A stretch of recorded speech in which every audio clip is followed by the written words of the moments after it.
Bosqinchining yaxshi yomoni bo'lmaydi.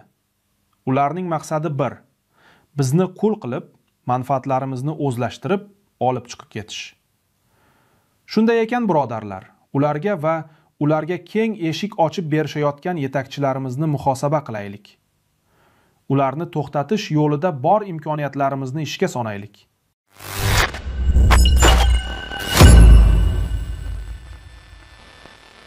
Assalomu alaykum qadrli musulmonlar.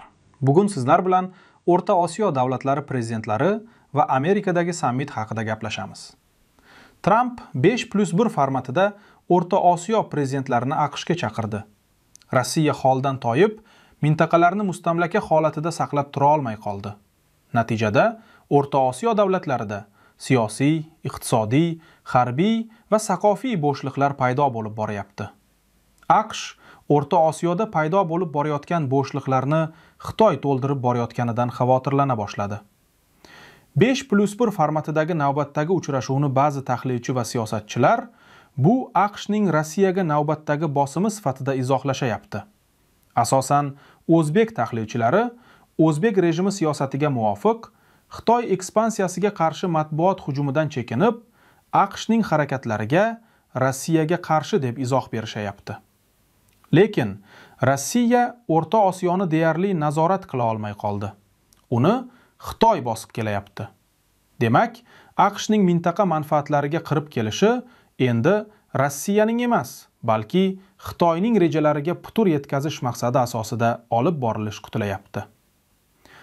O'rta Osiyo xalqaro siyosatda egasiz qolgan o'lja singari talash mintaqaga aylanyapti.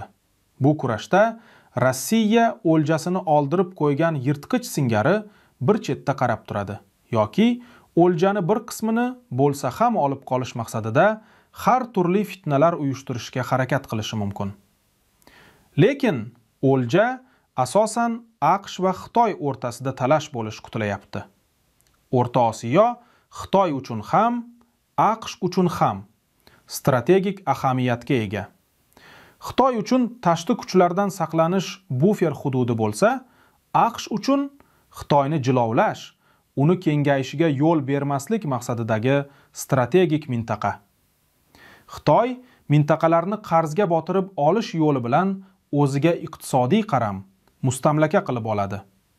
AQSh esa xalqaro siyosatdagi quvvati, ya'ni xalqaro qonunlardagi ustivorligidan foydalanib, xalqaro huquqiy bosimlar bilan bostirib kiradi. Demak, 5+1 formatidagi uchrashuv O'rta Osiyo rahbarlariga bosim ostida bo'lishi kutiladi. Ya'ni ularni Rossiyaga qo'yilgan sanksiyalarga va bundan keyin qo'yilishi mumkin bo'lgan barcha sanksiyalarga, hatto Xitoy va ularning o'zlariga nisbatan ham so'zsiz itoat qilishga undaydi va qo'rqitadi. Trump bular bilan avvalgilardek muomala qilmaydi. U xuddi Arab olami, Yevropa va boshqa mintaqalarga nisbatan faqat diplomatik, iqtisodiy va harbiy bosimlar ostida gaplashayotgandek muomala ko'rsatadi. Ularni o'ziga va xalqaro qonun qoidalariga jiddiy rioya qilishga undaydi. Endi bu davlatlarni Rossiya ostidagi SNG, ODKB singari avvalgi homiylari himoya qila olmaydi. Xitoy esa biz 5+1 uchrashuvini diqqat bilan kuzatib turamiz, dedi.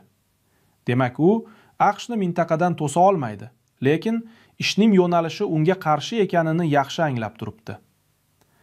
Xitoy O'rta Osiyoda iqtisodiy ta'sirini kuchaytirib boryapti. Endi siyosiy ta'sirini ham kuchaytirishga kirishadi. Biz mintaqadagi musulmonlar ushbu siyosiy jarayonlarni foyda talashayotganlarning qay biri yaxshi, qaysinisi yomon deb tahlillar aytib kuzatib o'tiribmiz. Bosqinchining yaxshi yomoni bo'lmaydi. Ularning maqsadi bir: bizni qul qilib, manfaatlarimizni o'zlashtirib, olib chiqib ketish. Shunday ekan, birodarlar, ularga va ularga keng eshik ochib berishayotgan yetakchilarimizni muhosaba qilaylik. Ularni to'xtatish yo'lida bor imkoniyatlarimizni ishga solaylik.